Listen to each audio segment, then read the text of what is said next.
안녕하세요. 이번 시간에는 초민감한 개발자에 대해서 얘기해 보도록 하겠습니다. 초민감 테스트가 있어요. 음, 근데 이 테스트를 일단 한번 문항을 저기 보여드릴게요. HSP 테스트. 여기서 예, 아니오로 대답을 하시고, 이게 23문항이 있는데, 이거 영상을 정지해 가면서 테스트를 한번 해보세요. 23문항인데 제가 천천히 이렇게 내려볼게요.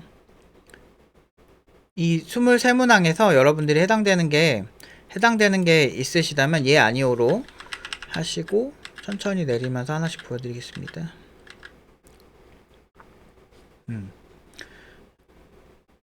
요렇게 요거를 이제 해보시고 13개 이상이면은 초예민한 사람이라고 하더라고요.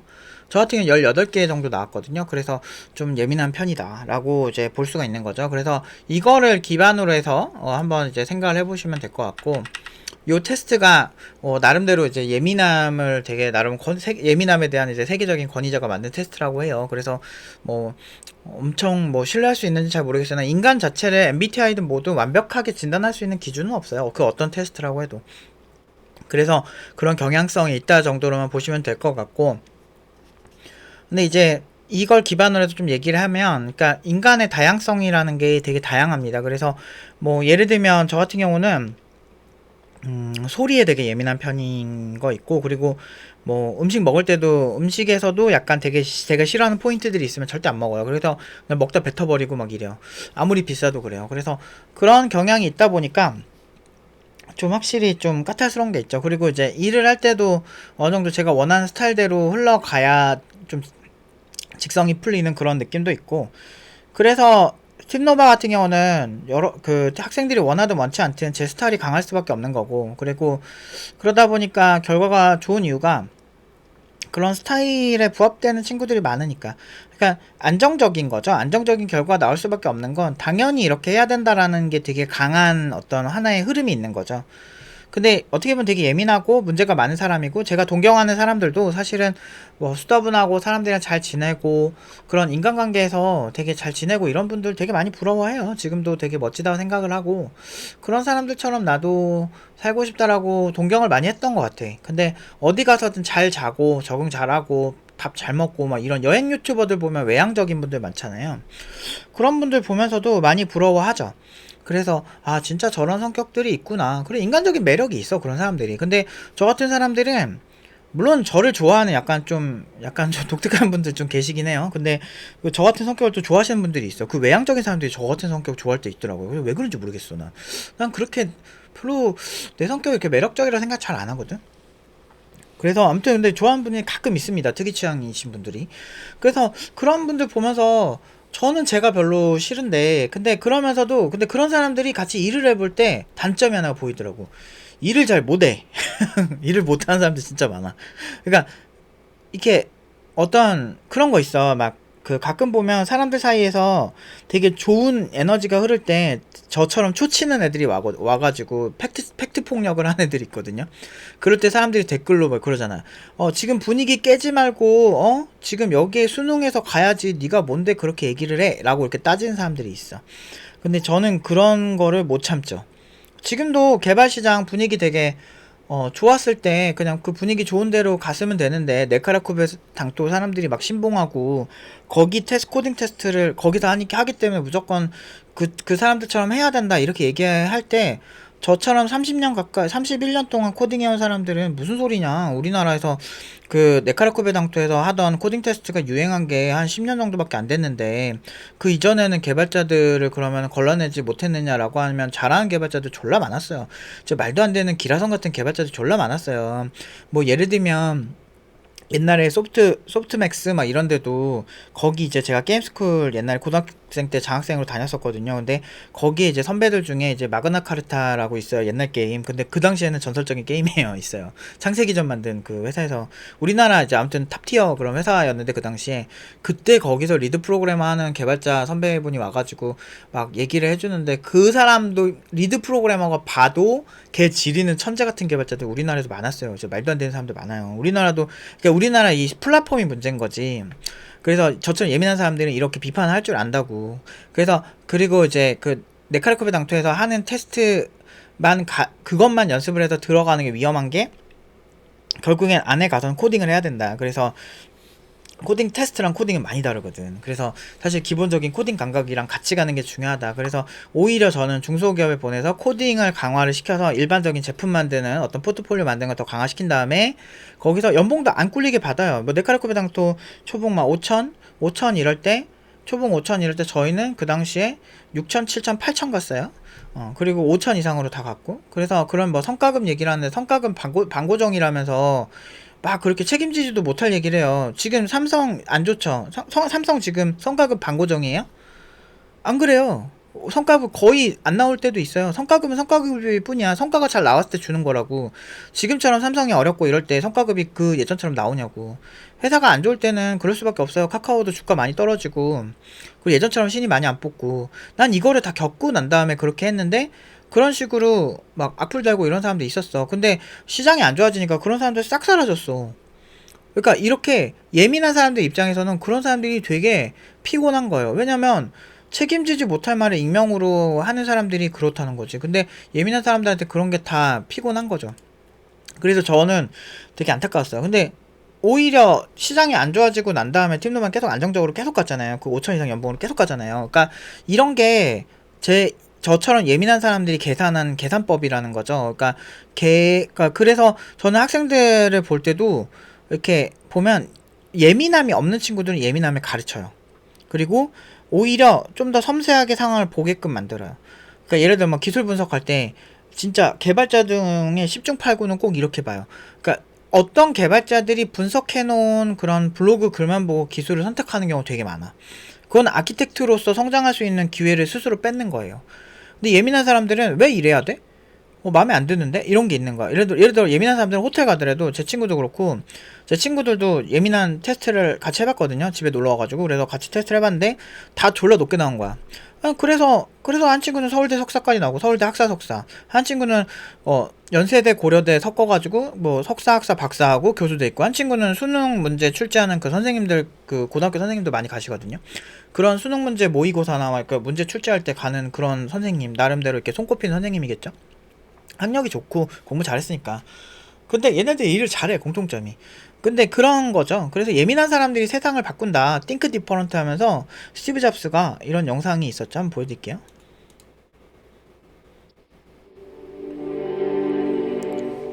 Here's to the crazy ones, the misfits, the rebels, the troublemakers, the round pegs in the square holes, the ones who see things differently. They're not fond of rules, and they have no respect for the status quo.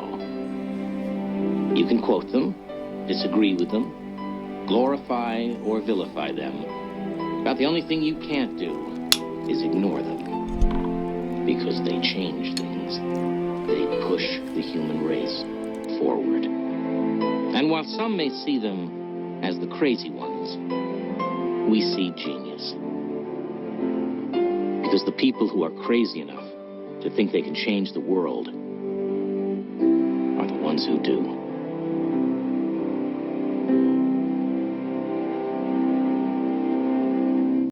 아주 좋은 광고였죠. 스티브 잡스가 띵크 디퍼런트를 얘기하면서 얘기했던 거죠. 다르게 생각하고 다른 커리큘럼 이런 것들을 만들었더니 이런 거를 만들었더니 결국에는 한국에서는 굉장히 많은 손가락질과 공격을 많이 받았죠. 팀노바가 그랬죠. 근데 결과적으로 봤을 때 훨씬 안정적이죠. 그러니까 아무도 여러분들을, 그러니까 저는 항상 얘기해요. 학생들한테 얘기하는 게, 그 옛날에 외부에서 하는 글을 너무 많이 읽은 친구가 있었어. 근데 그 친구가 어떤 한 친구를 가스라이팅을 해놓은 거예요. 그래서 그 친구 2명이 이렇게, 제 수업은 아니었고 취업 지원 받으려고 저한테 온 케이스였는데, 가스라이팅 한 친구가 A라고 하면 가스라이팅 받은 친구가 B라고 할게요. B는 제가 또 예민한 사람이잖아요. 그러니까 이렇게 보여. 저거 봐라, 쟤한테 가스라이팅 당했네. A는 저를 의심하는 게 너무 보이는 거예요. 그러니까 왜냐면 외부에서, 그러니까 팀노바 팀원들이 다 저를 이렇게 신뢰하는 게 아니에요.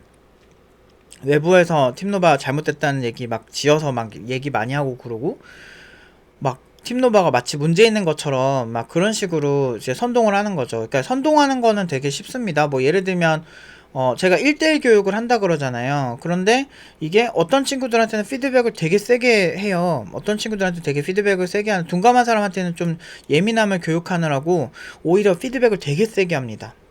근데 예민한 사람들한테 되게 약하게 해요. 그럼 이거를 사람들이 봤을 때는 되게 차별을 한다라고 말을 만들 수가 있어요. 근데 반대로 이걸 좋게 얘기하면 맞춤 교육을 한다고 만들 수가 있어. 이런 식으로 사람들은 선전선동을 하는데, 지능이 높은 사람들은 이거에 이렇게 낚이지 않은데, 지능이 낮은 사람들은 이런 선전선동에 낚여요. 그럼 1대1 과외는 차별 교육인 거야, 그냥. 좋게 말하면 차등 교육이고, 좋게 말하면 맞춤 교육이고, 나쁘게 말하면 차별하는 교육이야. 그룹 과외 했을 때 어떤 친구한테 피드백 세게 하고 어떤 친구들한테 피드백 약하게 하면 차별하네 저 사람, 이렇게 되는 거야. 근데 모든 팀노바 연봉이 5천 이상 가는 이유가 거기 있는 거죠. 어쨌든 제가 이렇게 피드백을 하는 입장에서 이렇게 보면 저는 예민한 사람이라 보여요. 이 친구가 왜 저런 행동을 하는지 그 은연중에 하는 게 자꾸 보여요. 내 눈에는. 나 이게 예민한데 평생 남을 관찰하면서 살아온 인생이잖아요. 이 친구를 고쳐주려고 하는 인생이다 보니까 난 보여. 그래서 내가 가스라이팅한 A가 그러니까 취업이 잘 안 돼요. 걔는 노프 팀장은 문제가 많은 사람이라는 생각을 머릿속에 갖고 있던 애야. 반대로 노프 팀장, 내가 봤을 때 가스라이팅 당하던 B라는 친구는 내가 파고들 여력이 있어 보여. 그러니까 A가 취업이 잘 안 돼서 안 나올 때가 있었어. 한 주 정도 쉬겠다고 하는 때가 있었거든요. 근데 A가 안 된 이유가 뭐였냐면, 이거 고치라고 피드백을 줬는데 하나도 안 고쳐와요. 그러니까 가스라이팅 하는 애들 특징, 나르시시즘이 좀 있어 보이긴 했는데, 그런 친구들 특징이 피드백을 잘 안 받아들여요. 그러니까 너무 힘들어요. 그래서 되게 좀 누가 봐도 안 뽑힐 만한 행동을 많이 했어. 되게 오만한 느낌으로 면접을 보는 거예요. 근데 그거 되게 위험하거든. 남들이 봤을 때 재수없어 보이면 되게 위험하거든요. 하물며 저도 되게 자신감 넘치고 막 그런 스타일이지만, 면접 볼 때는 그래도 나 처음 보시는 분들이고 그런 나보다 경력 많은 분들인데, 거기 앞에서 자기 오만함이 티가 나게끔 하는 건 신입개발자, 그것도 그러면은 솔직히 호감 가기 힘들죠. 그래서 그런 부분도 피드백을 줬는데 안 고쳐오더라고. 근데 B라는 친구는 제가 A라는 친구 한 줄 안 올 때 제가 이 친구한테 파고 들었어. 심리적으로. 너 혹시 A가 너한테 이런 얘기 하지 않든? 이러면서 내가 얘기를 했지. 근데 맞는 거야. 내가 했던 얘기를 비슷하게 했대. 너 그 얘기 듣고 취업을 하니까 잘 안 되지. 그럼 내 얘기 한번 들어봐 줄래? 내 얘기 들으면 완전 달라질 텐데. 그 얘기를 했어. 근데 B라는 친구는 제가 한 얘기를 잘 들어줬어요. 그 다음에 어떻게 됐냐면, B라는 친구만 그 당시에 이제 카카오가 연봉 4,000대일 때 얘기예요. 그 당시에 꽤 된 얘기예요. 그 친구는 4,500에서 5,000 사이로 취업했어요. B라는 친구는. 그리고 그 당시 비전 좋은 인공지능 개발자 취업을 했죠. 근데 A라는 친구는 그러다가 제가 화를 냈어요. 왜냐면 걔가 되게 오만한 그런 느낌으로 하고, 행동에서 다 보여요. 얘가 지금 별로 나한테 협조할 생각도 없고. 근데 그러면 왜 여기 왔지? 난 이런 생각이 좀 들더라고. 그렇게 네가 잘났으면 네가 알아서 해라. 근데 왜 그렇게 하냐? 이렇게 얘기를 딱 했지. 근데 그리고 나서 협조를 하겠대. 오케이. 그리고서 이제 얘기를 했는데 별로 협조 안 했어요. 그리고 나서 계속 안 되는 거지. 자기 맘대로 취업하려고 하면, 취업이 장난입니까? 그거 얼마나 힘든데. 그러니까 제가 좀 답답한 게 그런 거예요. 저는 얼굴 다 까고, 제 경력 다 까고, 모든 걸 다 까고, 나는 어떤 사람이고, 난 예전에 어떤 개발을 했었고, 어떤 회사 다녔었고, 다 까고, 그리고 모든 학생들의 결과를 다 까고 얘기한 사람이거든. 그런 입장에서 모든 거를 책임지는 사람이랑, 그렇지 않고 전혀 상관없는 익명으로 말하는 사람이랑, 그 사람이 방구석 백수일지, 진짜 네카라쿠베 당토에서 핵심 개발자일지, 아니면 진짜 막 쪼렉 개발자인지. 아무리 여러분들, 저는 네이버가 생기기 전부터 개발하던 사람이에요. 그러니까 네이버도 되게 오래됐는데, 이제 개발을 오래 한 사람이 아무리 그래도 네카라쿠베 당토 모르겠어. 진짜 많은 분들한테 정말 멋진 기업이겠지만, 사실 저 옛날에는 그래도 가는데 크게 어려운 회사들은 아니었거든요, 사실은. 그래서 저는 이제 많은 분들이 막 이렇게 신격화된 이미지 정도까지는 아니란 말이에요, 저는. 그런 입장에서 사실 저보다 훨씬 못하는 개발자들이 가는 것도 많이 봤었고, 옛날에는. 근데 지금은 모르지. 지금 제가 개발자로만 이제 그러니까 풀타임으로 개발자를 한 지가 한 10년이 넘어서. 근데 지금 모르겠으나 그 당시에는 그냥 그랬다고요. 사실 그 정도까진 아니었다 이거지. 스타트업이었기도 했고. 그래서 아무튼 그런 입장에서 제 얘기가 너무 이렇게 무시당하는 거죠. 그러니까 사람들 사이에서 신격화된 게 굉장히 그 이미지가 중요하다는 걸 그때 느꼈어요. 왜냐면 저는 그냥 사실 뭐 예전부터 그냥 면접 보러 가서 거의 안 떨어지기도 하고요. 웬만하면. 그리고 연봉이 적지도 않았어요. 그러니까 사실은 어설프게 그냥 뭐 좀 이름 있는 기업 다닌 것보다 제가 훨씬 많이 벌었으니까 그 당시에는 그랬었고, 연봉 다 비교해봤죠. 동료들 그런 회사 다니는 친구도 있으니까. 그래서 나는 그냥 뭐 나름대로 취향 차이구나 이렇게 생각하고 말았었어요. 근데 어느 순간부터 거기 안 다니는 개발자들은 다 무슨 뭐 문제가 많은 사람인 것처럼 전혀 뭐 알지도 못하는 사람들이 취급을 하는 거야. 진짜 여러분들 프리랜서 중에 개 지린 사람 많아요. 생각보다. 못 가서 안 가는 게 아니야. 자유를 사랑하기 때문에 있는 그런 사람들이 많아. 그걸 너무 모르더라, 사람들이. 그러니까 프리랜서는 되게 불쌍한 비정규직에 눈물을 흘리는 되게 그런 불쌍한 사람들 생각하는 사람이 많은데, 이쪽은 안 그래요. 물론 그런 돈 못 버는 프리랜서들도 있는데 능력이 너무 좋아서 굳이 어디에 얽매이고 싶지 않은 개발자분들도 꽤 되세요. 많이 봤어, 나는. 그러니까 그런 영역이에요, 이쪽은. 그래서 실력이 중요한데, 그래서 예민함이 필요한 거예요. 필요한 사람들. 근데 너무 예민한 사람들은 자기 얘기가 릴렉스 할 수 있는 뭐 명상을 한다든지 그 무언가가 필요한 것 같아요. 안 그러면 저처럼 암 걸려요. 그래서 병원 가야 돼. 그래서 수술해야 돼. 그래서 암은 지금은 사실상 뭐 5년 지났으니까 뭐 완치됐다라고 볼 수는 있겠지만 언제든 그럴 가능성이 있는 거죠. 그래서 제가 무리를 많이 안 하려고 하는 이유가 거기 있어요. 저는 그냥 대충대충 해도 워낙 오래 하기도 했고, 그러니까 교육을 21년 차 했기 때문에 진짜 위험한 거는 다 피해가는 편인 것 같아요. 그래서 이거 하지 마라, 저거 하지 마라 얘기해주는 피드백만 잘 받아들여도 사실 취업이 너무 쉽게 되죠. 물론 이제 그 친구들은 그것도 하면서 개발도 공부도 열심히 해야 되니까. 근데 개발 방향성에 있어서도 피드백을 받기 때문에 사실 제가 알려준 대로만 하면 보통은 되게 좋은 결과가 나온 이유가 거기 있어요. 그래서 예민한 사람들이 있다. 그리고 그런 사람들이 인정을 해야 된다. 아니면 스티브 잡스가 말한 띵크 디퍼런트가 되지 않는다. 그래서 그런 사람들이 보는 시선과 되게 인간관계 좋고 스터분하고, 저도 진짜 부러워요. 그런 사람들이 제일 부러운 것 같아요. 진짜 사람들이랑 그 여럿이서 모인 자리에서 둥글둥글 하면서 소주에다가 막 먹으면서 기분 좋게 얘기하고 이러면 좋은데, 내 친구들이랑 친해진 이유를 딱 보니까 다들 까탈스러워서 까탈스러워서 서로 이게 예민한 부분을 안 건드리는 스타일인 거야. 물론 이제 농담도 하고 재밌게 얘기는 하지만 확실히 일반적인 그 수더분한 사람들이 즐기는 그런 멋진 자리에 어울리는 사람들은 확실히 아니에요. 그런 걸 보면서 느꼈어. 모르겠어. 친구 생긴 것도 참 특이해요. 특이하게 생겼어. 걔네들도 보면. 근데 아무튼 이런 사람들이 있다. 근데 어울리지 못하는 사람도 있는 거예요, 세상은. 그래서 그런 다양성을 가지고 좀 세상을 바라보는 게 좋고, 자기 자신을 좀 저처럼 자기 혐오 같은 거를 안 했으면 좋겠어요. 그러다가 이제 이런 테스트나 MBTI나 이런 거 많이 나오면서 좀 많이 이해를 하게 됐거든요, 저도. 그리고 심리학 공부, 학생들이 이렇게 진단할 때 심리학 공부를 하면서 좀 많이 생각이 달라졌거든요. 그래서 너무 자기 혐오는 그만하자 라는 얘기를 하고 싶고, 좀 열심히 해서 좀 잘 되도록 합시다. 오늘 여기까지 하도록 하겠습니다.